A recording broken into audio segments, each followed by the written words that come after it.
Hello, what's up? How are you doing? Good morning, very late, good night.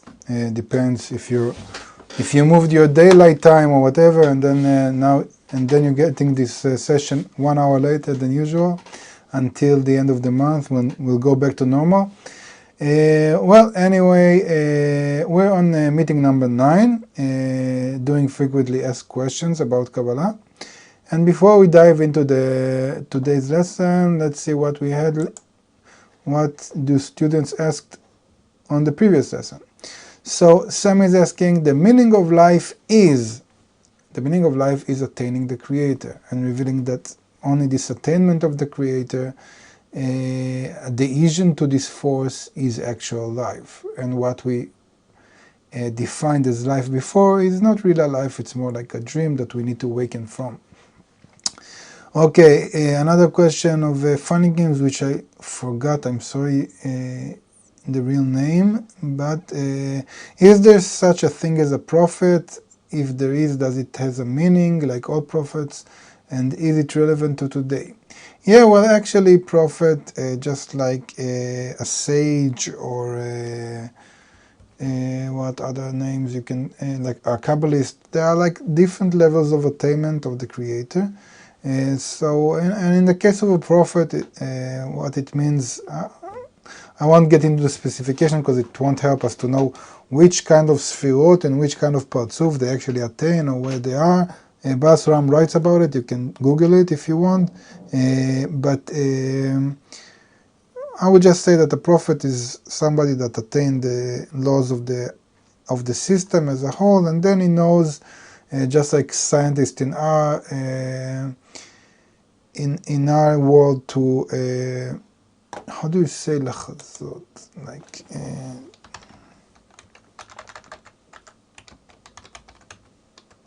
to predict, you can say, but it's not really predict. I wonder if there's a better word for that. Like in an experiment that you make an assumption and then it gives me like predict, forecast maybe, or foresee. So maybe foresee or forecast, I don't know. Or predict, or like predictions in an experiment, so we can actually predict what is going to happen. Problems with prophets is that the only thing they're not accurate with in many cases is because there is an element of free choice, then the quality of the experience that is coming is unclear, because it really depends on the receivers and how much they are in balance or in imbalance with nature. And the less they are in balance with nature, the painful the experience will be. And the other thing is the dimension of time, because in spirituality there is no time, you just see the laws, so you can predict what is the outcome. When will this outcome come, meaning what is the length of the sequence of actions that need to happen until this experience will come to be. This is something that is flexible, so it's really hard to predict when. For example, you can see different trends or patterns, just like prophets write about the end of times, but you cannot know when exactly will it happen. And this is, for example, now we see, we know in Kabbalah that Christianity is against the left line, what we call, and Islam, for example, is against the right line, and Judaism is against the middle line. And they are all external shells of the internal forces, but still each one represents another force. And before the end of correction, the force of the right is supposed to go up. And so it means that the world needs to move, our corporate world will need to move more into Islam, especially the Western world, before the end of correction. And you see that happening gradually, but when exactly, nobody can say. Okay, questions from today. Ahmed is saying hello. Hello, Ahmed. Hello, Sarah. More questions. No. I don't see any more questions. I know that there were problems with Facebook streaming earlier today, so I hope that everything is working fine now. Okay, so if there are no questions, probably it's late for many people because of the change in time, and I see that many people watch this watch the previous lesson recorded. So let's move with questions from the book, and then if you'll have more questions, you'll ask. So page 174, it is written in the Haggadah, the text read on Passover night, that Pharaoh made Israel come nearer to the Creator. How can such a negative force work for the Creator and against itself?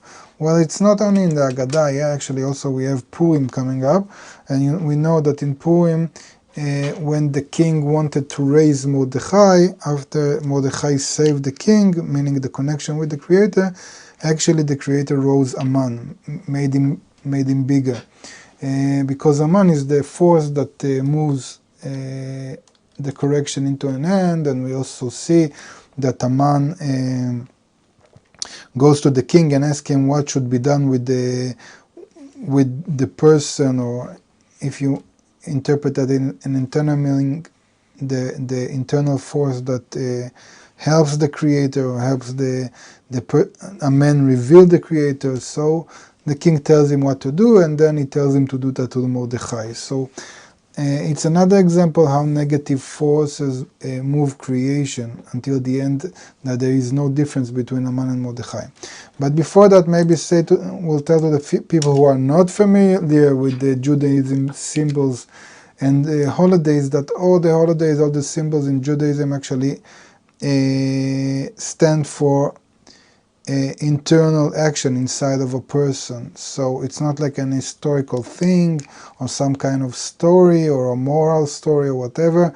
It talks about sequence of actions that happens inside of a person that moves towards spirituality. So each one describes a state, and all the forces there are forces inside of a person. This is very important. Most Jews that you meet and celebrate these holidays don't know what I'm talking about, but at least that's how Kabbalists set it up. So, in the Haggadah, which is the text that was written about Pesach, so Pesach or Passover is a state or is a holiday that describes how a person moves from a reality in which there is a point in his heart, and he discovers that this point stands inside of an egoistic heart, and he reveals to the fullest extent, the control of the ego on him, of his egoistic heart, that doesn't let the point in the heart pass over, actually move above a barrier between him and the spiritual reality, between him and the sensation of the Creator. And the force of the heart is called Pharaoh, and it is said that he enslaved Israel. Israel means that he's Kel,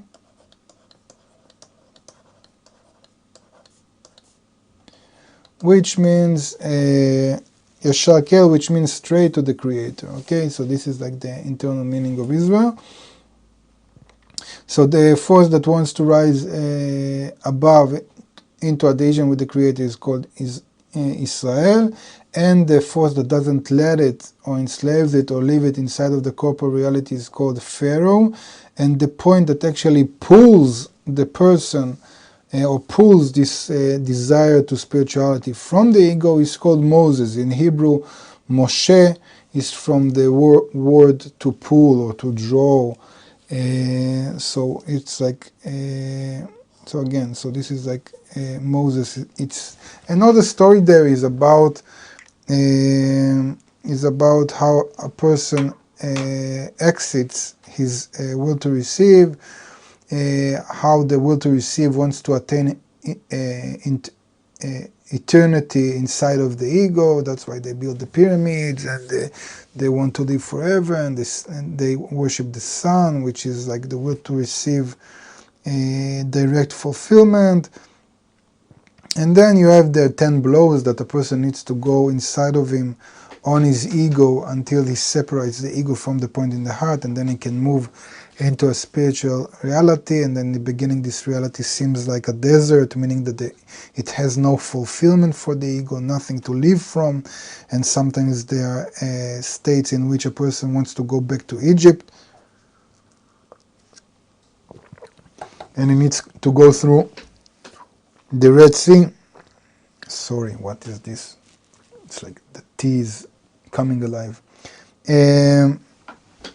So the Red Sea in Hebrew, again, there is another name for the Red Sea. It's called Yam Suf. I don't know actually if in English you say Yam Suf, or they just translated the Red Sea. Yeah, just the Red Sea. Anyway, in Hebrew you can either call it the Red Sea, like Yam Adom, or Yam Suf, which Yam Suf comes from the word end. Okay, so you're actually crossing this barrier into spirituality, so it's like you're crossing the end. So these are all metaphorical symbols talking about the internal actions. So what was the question again? Yeah. So how can such a negative force work for the Creator and against itself? Yeah, so how can actually Pharaoh, it is said that Pharaoh brought the people of Israel closer to the Creator. Pharaoh is the force of the Creator. So this is something very important to remember, that everything comes from the Creator, none else beside him. Yes. Also in Purim, in the end of the Purim, in the end of correction, a person feels or reveals that there is no difference between Aman and Mordechai, meaning both of these forces work equally in order to bring the person, just like two legs that helps us walk. It is a good force that takes a negative appearance in us. As it is written, two angels lead one to the goal, the good and the bad. The whole experience of progress in Kabbalah pertains to acquiring new forces of bestowal. If we had only good inclinations, we would never be able to advance. Pharaoh, the evil inclinations, allow us to take from it greater desires for pleasure, correct them, and thus rise even higher. This is said that the people of Israel take the vessels or take the golden stuff from the Egyptians before they run away. Meaning you need to have vessels, you need to have deficiencies in order to correct them later on. Therefore, it is important to relate to Pharaoh as a force of the Creator that was sent to assist us. Pharaoh promotes us by evoking a desire in our egos to advance and develop materially. As a result, we gradually understand that material progress will not give us anything and that true development is spiritual. This actually happens not only on the individual level, but also now on a general level, in which humanity comes to realize that with all the technological advancement and cultural advancement and moving forward, in the end you're left with antidepressants and weed in order to feel some kind of relief from your life. When under the influence of Pharaoh we begin to develop spirituality, we search in the spiritual world for a vessel to be filled with a desire for pleasure.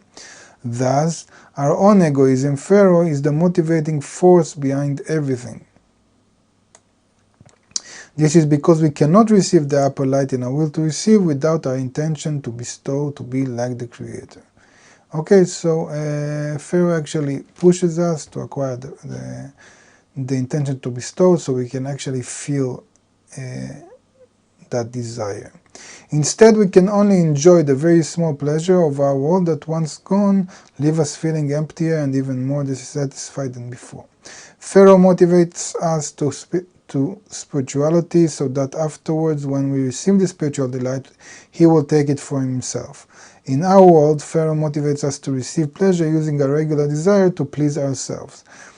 Yeah, so this is Pharaoh. He actually thinks, and this is usually what happened along history as well, that usually the nations of the world, or that stand against more egoistic vessels, they took advantage of Israel in order to fulfill themselves and attain a higher, more prosperous reality. So that's what Pharaoh wants to do. So this is called in a person, in an individual person that has all these forces inside of him, this is called to bestow in order to receive. Also in our world, The greatest egoists are the ones that actually bestow upon humanity all kinds of stuff in order to receive more. You can just call it international cooperation or whatever. So the more you bestow to people in order to receive, the richer, the more you have. In the Passover Agadah, this is called the old Pharaoh. Afterwards, it is said that a new king rose in Egypt. It is this Pharaoh who takes us to spirituality and then takes it for himself. Okay? So the old Pharaoh that actually motivates us and thought that we can actually gain stuff in a desire by moving forward to spirituality, egoistically. It's called the old Pharaoh, or it's called the 7 good years, and then there are 7 years of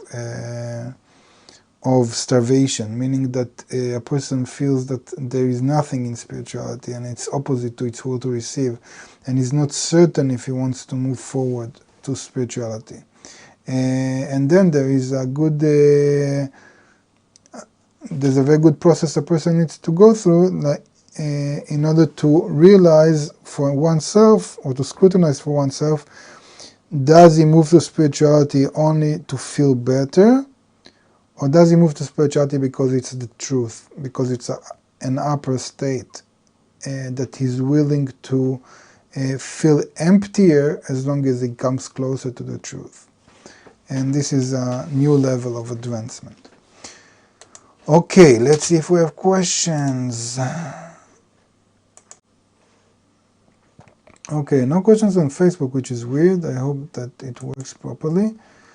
Shalom to Antonia, but no questions, so everybody's fine.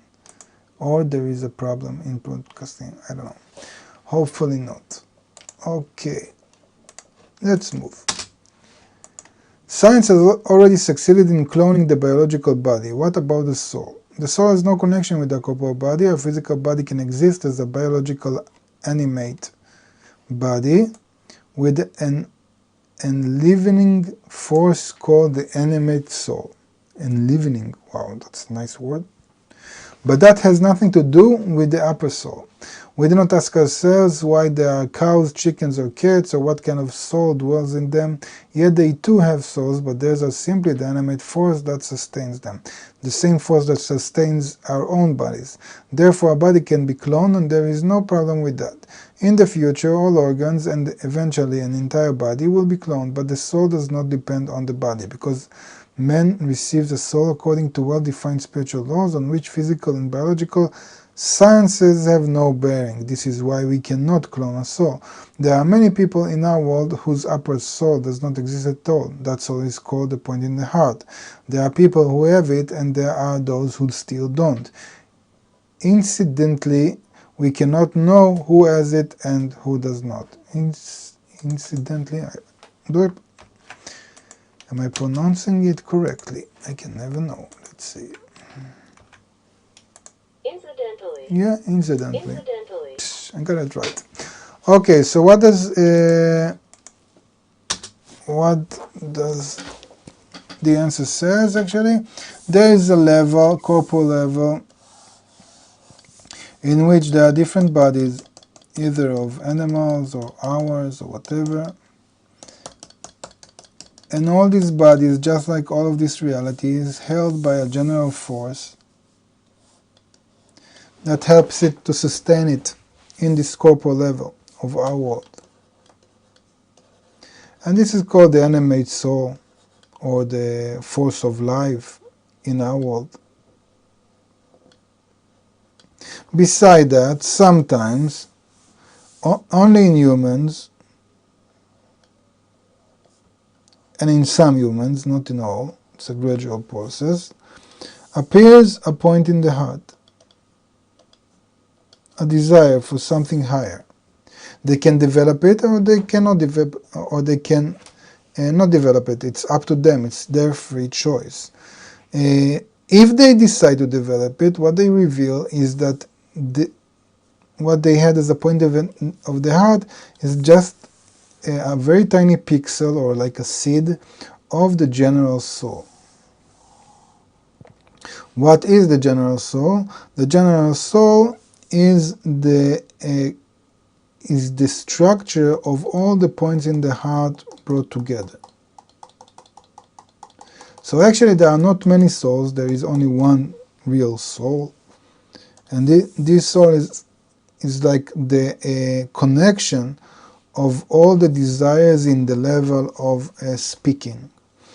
And what is felt in that degree, in that resolution, which is called already the spiritual world, the force of life that is revealed there is called the Creator.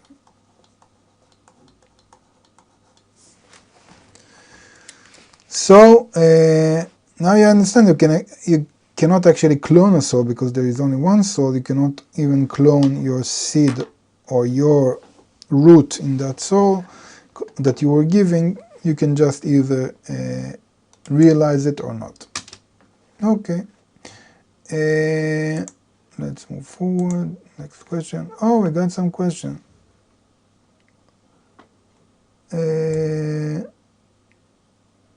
What is the book Abayir about? It's about spiritual attainment, like all the holy books. And Zohar also, please. Also Zohar is about spiritual attainment. The very interesting thing in Zohar, or what makes Zohar so powerful compared to all other books, that it was written through a connection of 10 Kabbalists, which is a whole structure. And that's why they revealed all of reality from top to bottom. So that's why Zohar is so strong. After scrutinizing and correcting a desire, do we let it go or do we continue to attempt to correct the desire? And can you explain the power of thou in depth? Can you explain the power of thou in depth? I'm not sure I understood the English. Can you explain the power of thou in depth? What do you mean the power of thou? Okay, I don't know. Maybe you can clarify that, but let's begin. Okay, let me explain that.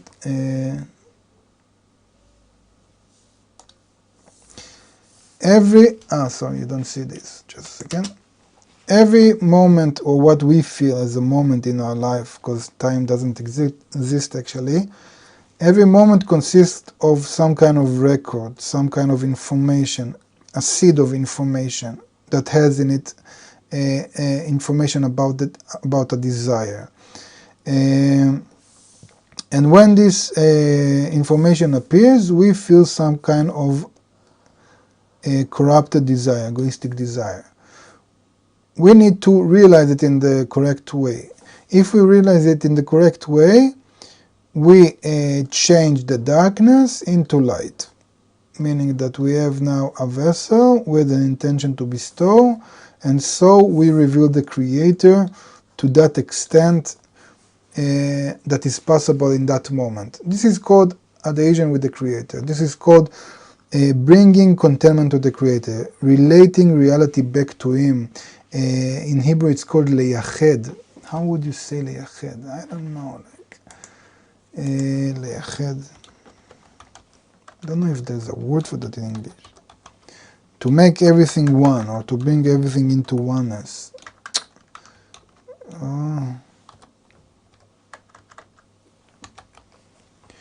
Leyached. To devote. Maybe. I don't know. To assign. In Hebrew it's a word. It comes from the word together. Leyached. To bring uniqueness. No, uniqueness it's not. You can say about a coupling between a man and a woman, you can say that it's ichud. It's like unification or unique. No, it's not unification. It's like bringing everything into one. I don't know a word in English. Devote, maybe. So anyway, this is our work to do that. And by doing that, we actually bring all reality into one point. This is called revealing that none else beside Him in that moment. And what happens in the next moment? We get another desire, another record, and we do the same. And then another one, another one. And actually our life is like a sequence, like a spiral of records are called reshimot, in which we move and correct one after the other. So, about your question, which was thought. Okay, now I understand. Okay. So we don't continue to attempt the correct desire, but if we correct the desire, that's it. We move to the next one. If we didn't correct the desire, it just stays and it comes back later. Can you explain the power of thought in death? Yeah, there is nothing but thought. All of creation was created by one thought. So we're in a force of a thought, and thought is the most internal thing. The problem is that when we're still under our ego, all our thoughts are egoistic, so they have no power at all.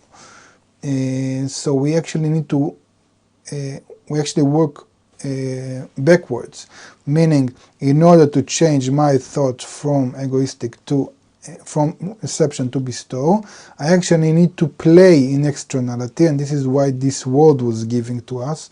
It's the only world that actually has matter in it, in the form that we see it, because in spiritual world you don't have matter, it's just thoughts, it's just intentions, it's just forces.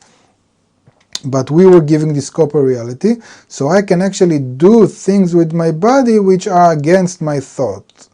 This is called acting.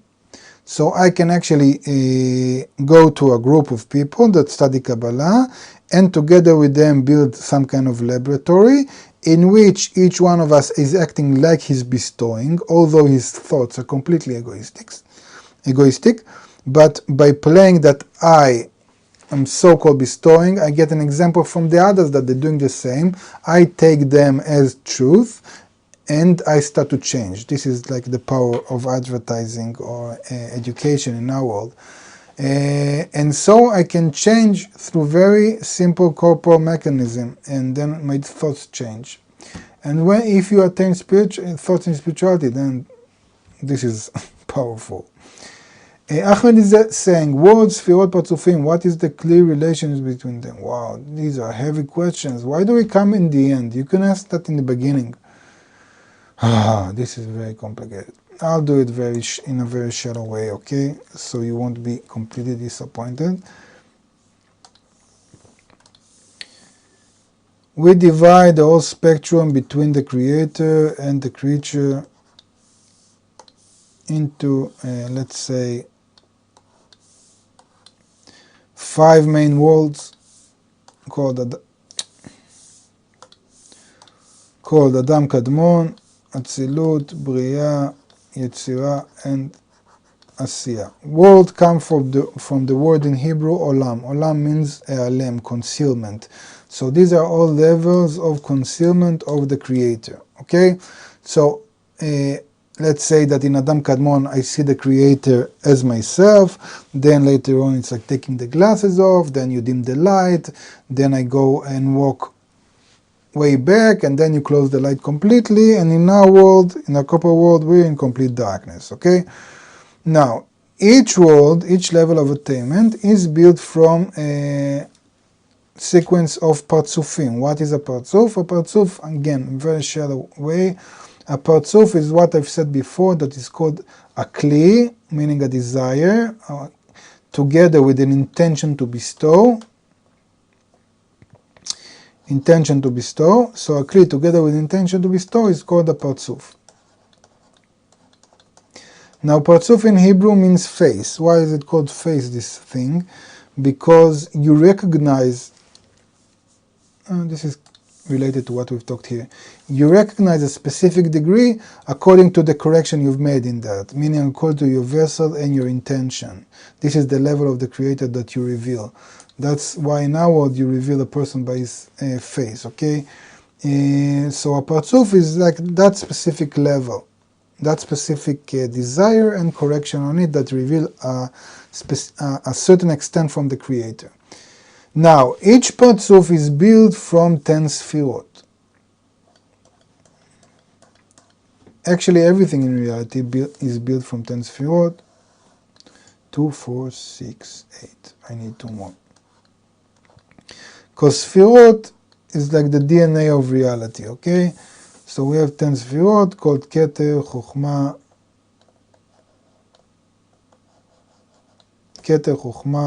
Binah, Chesed, Gvura, Tiferet, Netzach, Od, Yesod, and Malchut. Okay, so these are 10 sfirot. What is a sfira? A sfira is like, it comes from the word Even Sapir. I don't know how to translate that. Saphir. Okay, so it's a saphir, meaning it wants to say a stone that shines. Okay, so it's like a certain combination between the will to receive and the light is called sphira. So you have 10 different combinations, like 10 different frequencies, and these are the roadblocks. These are like the Lego bricks that you can build all of reality from. Okay, next question. I just recently beginning to learn about Kabbalah. Does it involve magic, mysticism, and reincarnation? Reincarnation, yes, we related to that last time. Mysticism and magic, no. It's about science of the upper reality, of spiritual reality. So it's good that you're starting, Antonia. Very nice to meet you. And you can either watch this playlist of this series on YouTube, on this channel. You can go to the link and learn in depth. But Kabbalah is a method. It's a method to move forward to attaining the Creator, the one force that moves all of creation. Okay, Yoel is asking about something Rav Lightman said in a video. I'm sorry, I cannot relate to that because I don't know what is the specific video. What is the specific video? What exactly did he say? You can post the link, and I'll watch it later on. Okay. Okay, there are no questions on Facebook. I really think that there is a problem on Facebook this time. I know that they had big problems before. Well, I hope it will be fine.